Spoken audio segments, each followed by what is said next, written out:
Thank you so much for coming, everybody.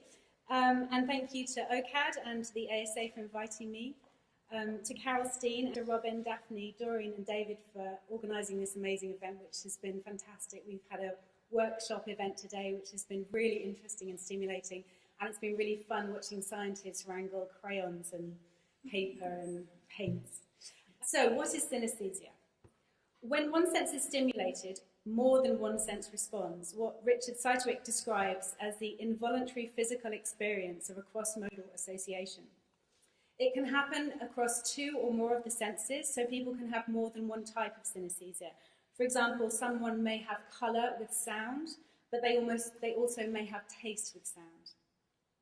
Synesthesia ranges from coloured days of the week, which is one of the more common types, to more unusual links like mirror touch synesthesia. When you see someone being touched, you feel the touch yourself on your own body, or coloured orgasms, which I always wonder, Jamie's mentioned this before, and I just think, how would you know? What kind of a conversation would lead to that? You know, oh, that's not normal. Okay. But, you know, jealous, clearly. So my interest in it, I'd like to state from the start that I'm not a scientist, and please don't mistake me for one. As an animator, I'm trained in animation in fine art. I started off as a painter and I kind of moved into the moving image. It seemed to me that having audiovisual synesthesia would be like having an abstract animated film playing permanently in your head. What would it be like to have beautiful abstract visuals accompanying every sound and musical passage that you ever heard? That was really the basis of this investigation into this brain trait, which culminated in the production of our short film, Eyeful of Sound, which we'll be seeing later. So I create animated documentaries, making work about all kinds of diverse subjects. So I do not claim to be an expert in any of them except one. Topics that I've made films about in the past include HIV/AIDS in Uganda, the experience of having twins, which is my area of expertise, only the one time, and competitive sweet pea growing, again, can't keep them alive, amongst others. I really enjoy making work about how the world is seen from other people's point of view, particularly when their individual perspective isn't obvious to an outsider. Animated documentary is particularly suited to representing this kind of subjective internal reality. If you think about Waltz with Bashir, which is a kind of classic example of animated documentary, a feature. I can only dream of making a feature. My film's 10 minutes is the tops at the moment, which Waltz with Bashir deals with memory. So making work about synesthesia has spun me off into investigating other kinds of neuropsychological brain traits. As you've already been told, I'm doing a PhD about it, which I'm in the process of finishing. Famous last words. Okay, so a short kind of explanation of the project that we did. The animated synesthesia project that I'm talking about tonight was made in collaboration with Dr. Jamie Ward, who's in the audience, the reader at University of Sussex, and he's a world leader in the field, and funded by the Wellcome Trust. In total, it was a 5-year project. Animators work really slowly. It's partly because we really like tea, listening to the radio, and just generally staying in our pyjamas, but mainly it's because 24 drawings for every 1 second of moving image are needed, and even though I work entirely digitally, so every frame that you see is digitally produced, it's still hand-drawn into the computer on a graphics tablet. So despite, you know, the computer kind of making life slightly easier, it still is an incredibly slow process. So the first 2 years were a research and development project, which involved talking to lots of people with synesthesia and lots of people without synesthesia. We played the music and we got them to describe what they saw. So if they were synesthetic and they had audiovisual synesthesia, they could literally describe what they saw in front of them. But if they weren't synesthetic, they could say what they see as in kind of intuited, imagined, felt was right. They used a colour chart, and they picked colours which best represented their experiences. They drew pictures of what they thought went best with that sound, and we recorded them describing their impressions orally. So we had a way of kind of triangulating their answers and trying to get something which best represented what they were talking about. These animated reactions were then put into a software package, and around 300 visitors to London's Science Museum were asked to rate their preferences, like the synesthetic or the non-synesthetic. I'm collapsing this a bit, Jamie, I can't go into the whole thing. to musical notes, and they overwhelmingly prefer the synesthetic kind of responses to music, which I think is very interesting. I'm going to be actually using some of this research and development material tonight to show you, to look at how synesthetic we all are, and I'm going to need a certain degree of audience participation, so prepare yourself, okay, just, you know, gird your loins now. I have no idea if it's going to work, so hey, you know. The final part of the project was making a 10-minute film about audiovisual synesthesia in collaboration with 3 people who had synesthesia, Jamie, as I've said, and international award-winning composer Adam Goddard, who is from Toronto and is here in the audience with us tonight. Hey.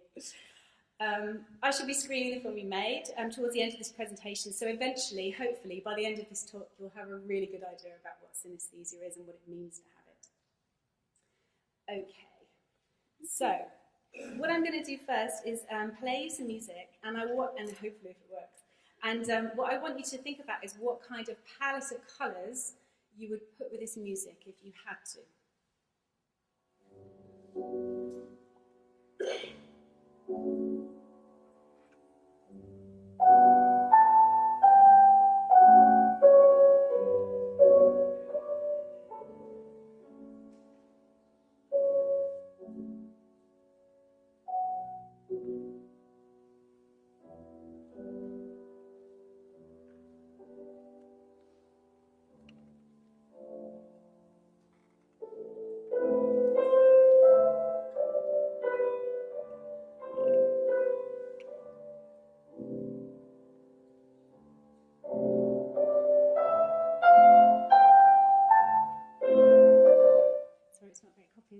Okay, so what I'd like you to do, if you don't have synesthesia, if you don't have an audiovisual synesthesia, if you could just shout out what kind of colours you think that music would deserve.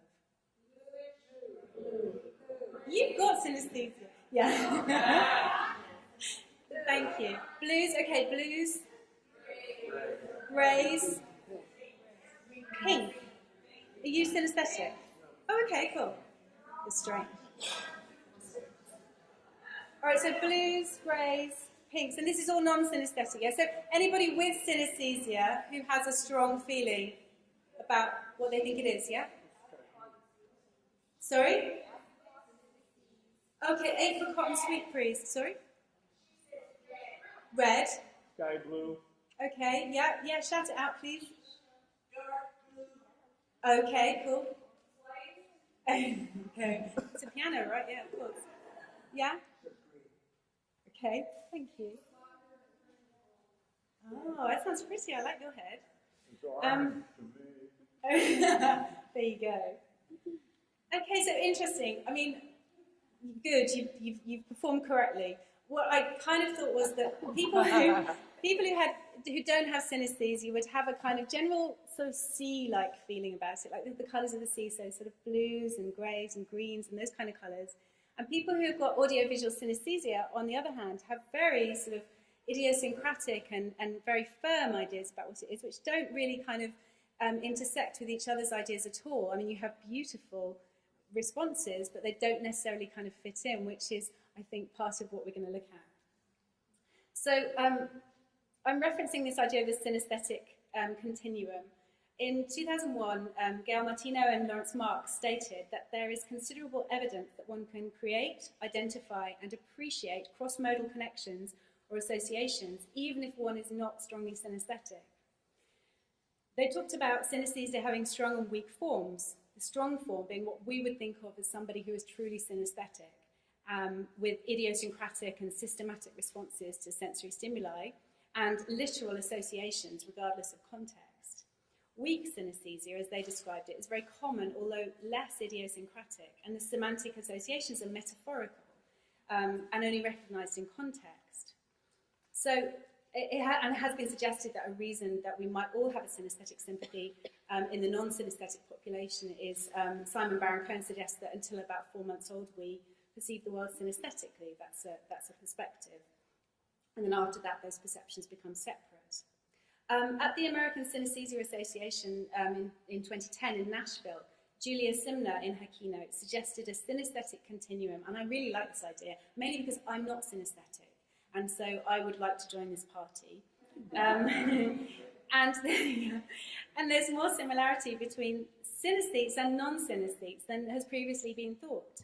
She points out that even non-synesthetes have cross-sensory mapping, and those mappings mirror those of synesthetes. So we have kind of like the ghost pathways of synesthetes, so they're still there for us. And she also, she did this really cool experiment which showed that the shape of food influences taste, which is to do, obviously, with sort of synesthesia taste link. She did an experiment that showed that angular food was rated more sour and less sweet than round food.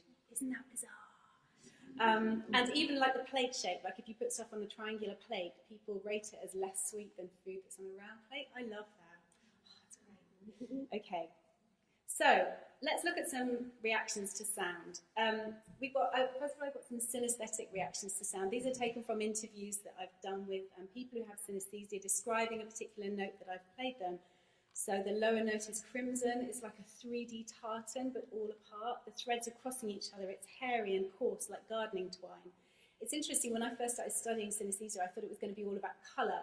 And I soon learned that colour is kind of just a part of audiovisual synesthesia. A lot of it is texture and shape and movement, which is really vital, which, you know, is really fascinating to me. Here's another one. There's ochre with blue at the edges, travelling left to right.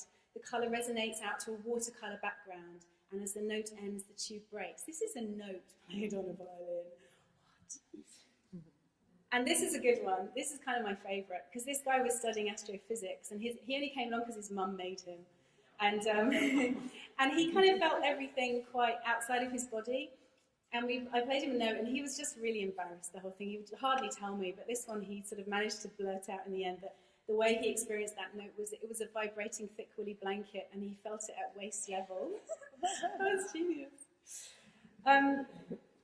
Okay, so those are synesthetic responses to sound, and they seem, you know, kind of beautiful, but ultimately sort of quite strange for us, quite alien to us who aren't synesthetic. But if you think about the way in which we describe sound, I think they kind of resonate with a synesthetic understanding.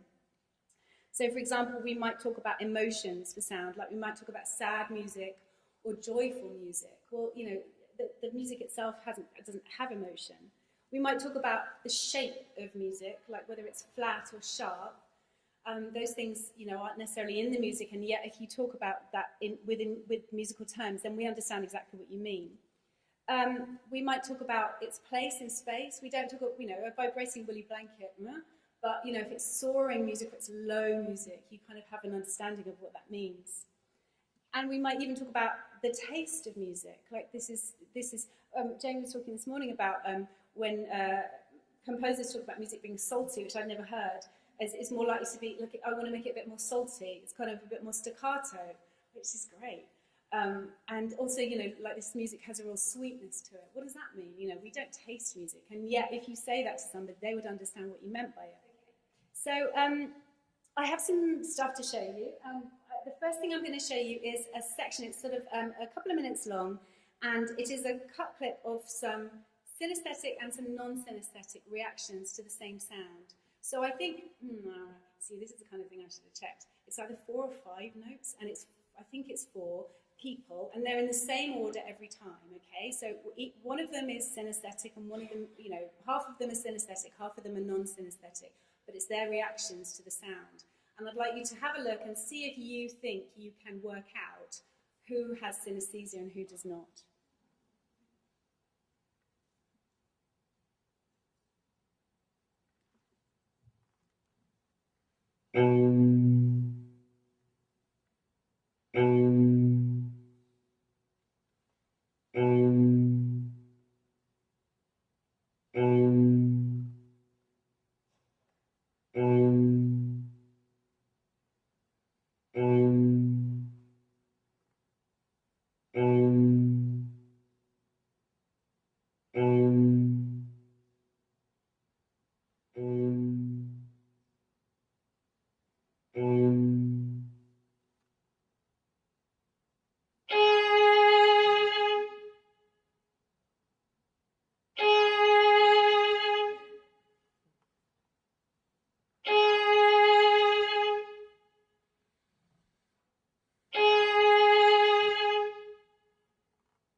Was that on the black background? Okay. That was actually, she was synesthetic. She's a synesthetic composer. Yeah, I know. Yeah, but I mean, your logic is impeccable, but yeah. Right, well, I think there are cases when certainly people who don't have synesthesia, perhaps the people who we worked with who didn't have synesthesia, we did ask them specifically not to be too literal about the way in which they interpreted the sound. It's very hard when you just have your imagination and instinct to draw on rather than an actual example in your head to kind of think of something that will go. So rather meanly, I've chosen some which I thought were just kind of dreadful. And talk about why, seriously, talk about why they're not really synesthetics. So they're kind of referencing something really realistic. This one makes me smile. I think it's quite cute.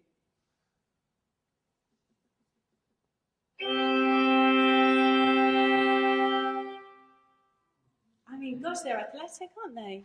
But they're not synesthetic. And this one.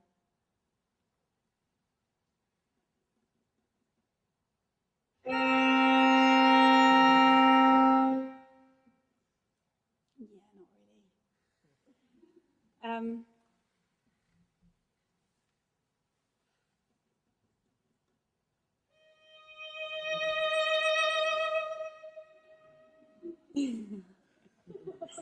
Again, it's that reference to the real world that I think kind of gives it away. It's not, having audiovisual synesthesia isn't about seeing something literal. It's not about having, there are plenty of other cognitive states that do, induce that, but this isn't one of them. But, it's not about, it is truly abstract, which I think is really wonderful because to me it gives a strong example of why abstract animation, for example, is so satisfying to watch for those 10 of us who watch it. Yeah, so I wanted to show you this one.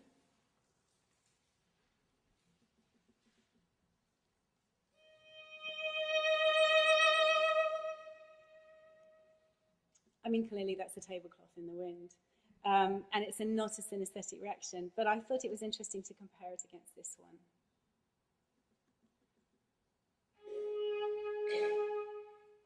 Which is a synesthetic reaction. So it's like, the movement is exactly the same, even though the non-synesthetic person is desperately trying to put it in a context, and they can't help but see it in a real world context. They could have just had the blue flag without the edging and the design on it, but they decided to kind of go for full tablecloth. Right, so those are the examples of how it's very clear why sort of non-synesthetic reactions, and I feel even worse about it now we've spent all day trying to do our reactions to music, because those of us who aren't synesthetic know how hard it is to do. But I chose these examples of perhaps examples of a synesthetic continuum. And I have a few examples here, and what I'd like to do is play them, and then you can say whether you think that they are synesthetic or they're not synesthetic. And some of them, might seem like they're obvious to you, and some of them may not. So I'm interested to know what you think.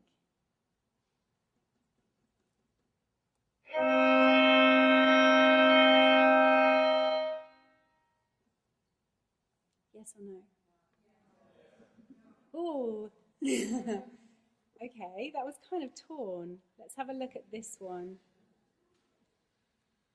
which is quite similar.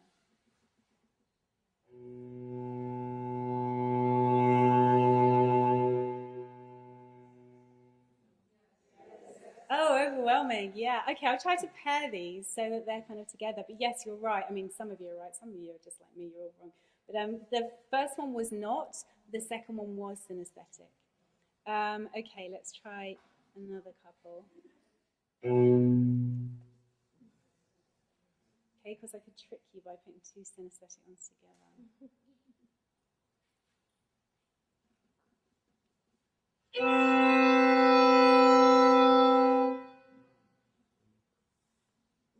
You all went quiet.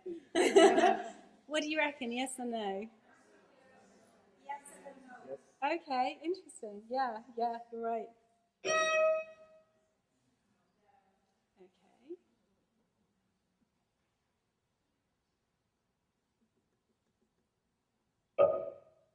That was one of them was, and the second one was. Okay, these are interesting ones because I think these all look fairly similar. Yes or no? Okay.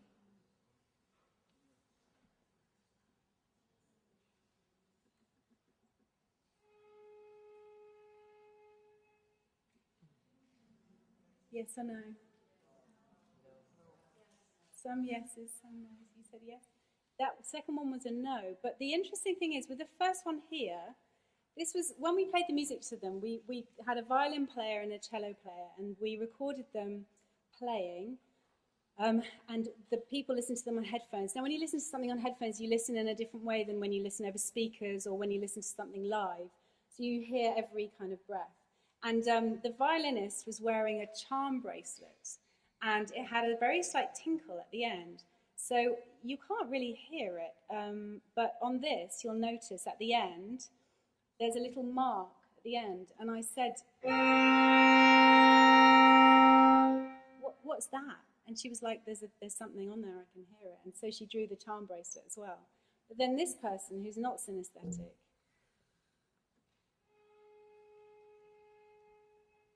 they kind of drew the charm bracelet as well. Exactly the same place, which I thought was very interesting, because, you know, it shows there's not a lack of sensitivity. There's still that sort of understanding there. Okay, we'll look at a few more.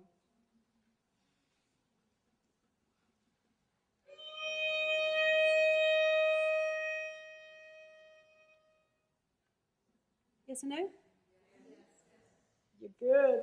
Damn you, you're good. Again, the thing at the end. You think no? Yes. Thank you. Thank you, sweetheart. You're lovely. You can stay. Not the lovely lady. No, it's you. Yes or no with that one? Yes. Sorry? Yes. Okay, yes, that was.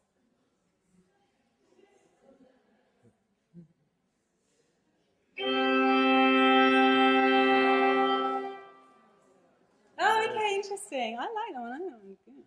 All right, no, you're right, it's not. Okay. Well, my conclusion doesn't make much sense. So, because you actually spotted pretty much, you did pretty well. You didn't do brilliantly, but you did pretty well. And I was hoping to fool you all the way through, damn.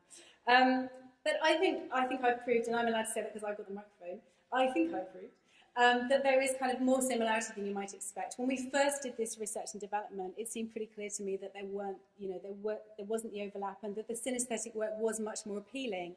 I think actually maybe one of the reasons the synesthetic work was more appealing was just because it was more detailed. There was so much more information there. A lot of the time with the non-synesthetic reactions, they kind of didn't know what to do, so what they did was quite bleh, just that, it's fine. And it didn't really work, whereas the synesthetic stuff, it kind of was more complex, it was involved colours and textures more. But I do think that the examples I've shown you, and I don't care what you say, I think they show that, non-synesthetes are just as capable of kind of understanding that kind of like careful sensitivity of colour and texture as well. Even if we can't quite do it, we can definitely appreciate it. So why might this be important? Julia Simner points out that a synesthetic continuum could explain the very causes of cross sensations.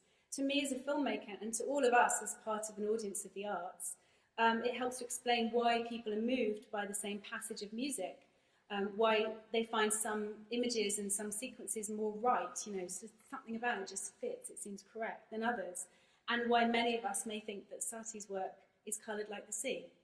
So to finish, I'm going to show you our film. I can't believe I've got nearly the whole team from the film in the front row of this. We never get together.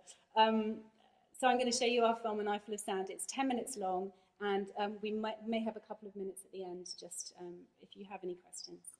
From the top, it's just... It's sort of like... I can't think of the right word. It starts like that. That's the beginning. But I'd like to get a little bit of... Almost like a... It's not like... It's like that. Almost, only much thicker than that, but it's still not... And these go up. Well, no, it's not. It's going upwards. My right to my left. It's sort of like... it's doing that. Something like but that. I'm hearing something different. It's sort of to there. There's more than one colour there. More than one sound.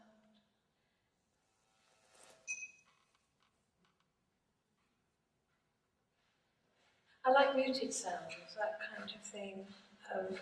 People walking, not clippity high heels, because that's not muted, but softer shoes. That's the kind of sound I like very much. I feel it in my mouth and I taste it. It's lovely.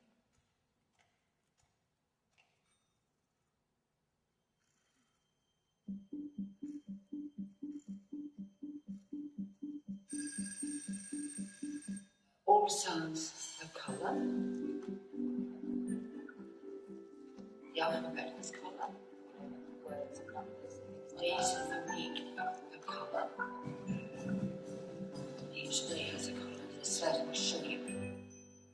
Hearing colours, seeing sounds, tasting smells, tasting and feeling sounds and colours. All sounds have colour. People walking, not clippity high heels. To be honest, I see things very flowingly, really flowingly within my head, very flowingly and forward moving, really hard to describe. When I see things, I'm not quite sure whether I'm seeing or hearing. Very swirly rather than static. And I see things in the road that aren't there.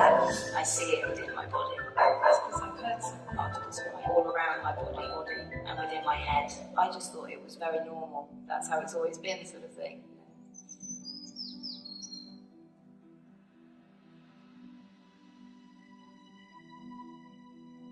I was made much more aware of this when I heard an orchestra playing. Music is really stimulating. Oh, I think so. So much fun. And I didn't realise it was individual instruments.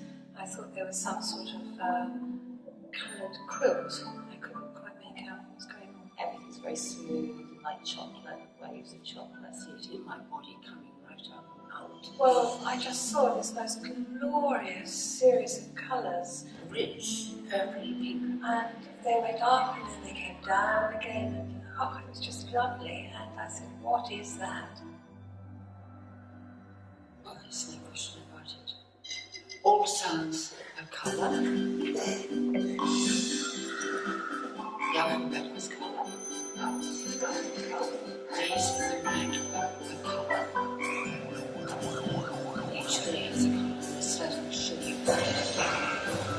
Hearing colours, seeing sounds, tasting smells, tasting and feeling sounds and colours.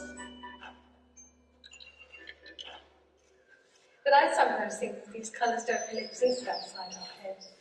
I wonder if they do.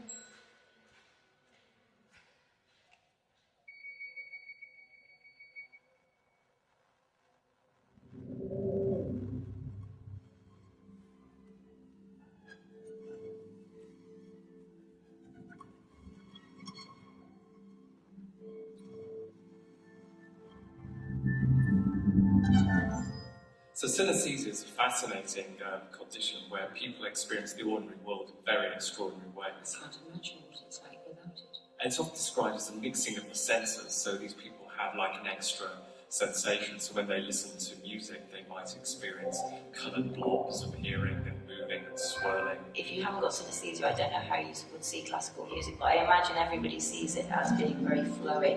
When they're listening to it speaking, their tongue might fill with different tastes and kind of an ebb and flow.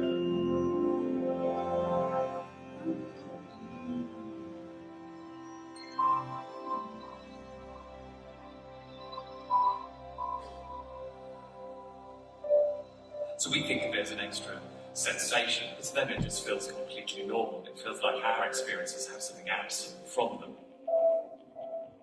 They don't necessarily think of it as being adverse. They get used to the sensations being there, and to some extent they can filter them out. In everyday life, I tune it out. It's a lot more common than you think, and we now think it's a few percent of the population. So if you know, for example, 150 people, there's at least 6 or 7 people with synesthesia, but often you don't know who they are, or so unless you go and ask all your acquaintances whether they have it.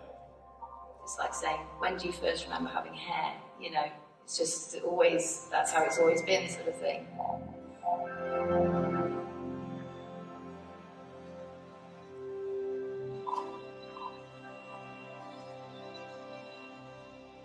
Nobody's found the synesthesia gene yet, but you can show with biology that there are a genetic component. My mother, my grandfather, my mother's mother, my son, and I think my granddaughter. People are collecting DNA samples. You can do that by rubbing the inside of the cheek, and little cells come off, and you analyse that. And people have shown that there is a genetic contribution to that. Oh yes, lots of people. We've looked actually in the brains of synesthetes. So with scanners, for example, you can people lie down, they listen to music, and you can see what's happening in their brain. So some of the people with coloured music, the parts of the brain to do with vision are activated. If I was to have synesthesia, I think I would have the coloured music variety. It's really nice. They don't just experience colours with music, they experience shapes and movements and textures, and they're all appearing and disappearing. To actually experience it that way, I think would be wonderful. It's wonderful, I think. Yes, yes.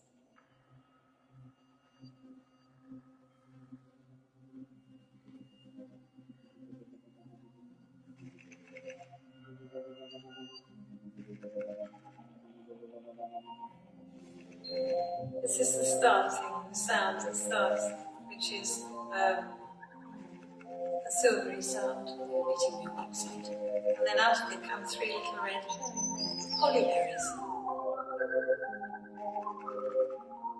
Getting smaller, moving to the left, And it's very much on my left-hand side. and then in between there's sort of black and green. Oh, green. Really white. Sounds Almost like black, a little bit of green. and it's got lots of sort of dark sort of light space around it. It is like a rich dark green that's around it. And then there's the Just little dots, they were yellow. Quite a strong Yellow. so it fills the whole of my brain.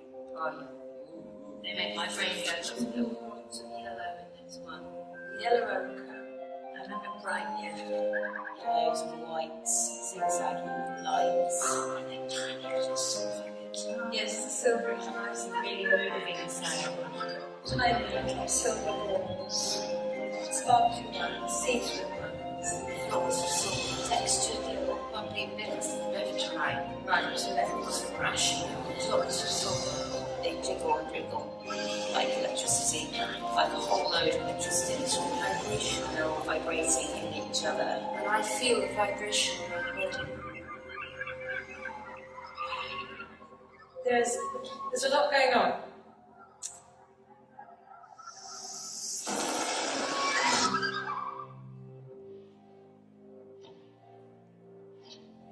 The noise in between looks like cloth to me. It looks like a piece of sugar paper. No, it's sort of weaved cheesecloth of sound. It's very It's not actually. very round. It's not perfectly round. Like No, it's not flat. That's not like a shape. It's like the movement. Oh yes. It's like but they are quite. You know how if you imagine It's as if someone with squeaky shoes is walking down a darkish passage. yeah. It's so hard to describe I it. just need a huge brush and a big lot of white and salt. I like that because it's quite rich. Yes. Really moving sound. There's a lot going on. Yes, it's too much. Will it be better not the white? Hearing colours, seeing sounds, tasting smells, tasting and feeling sounds and colours. I can never really get away from it, but I do like silence.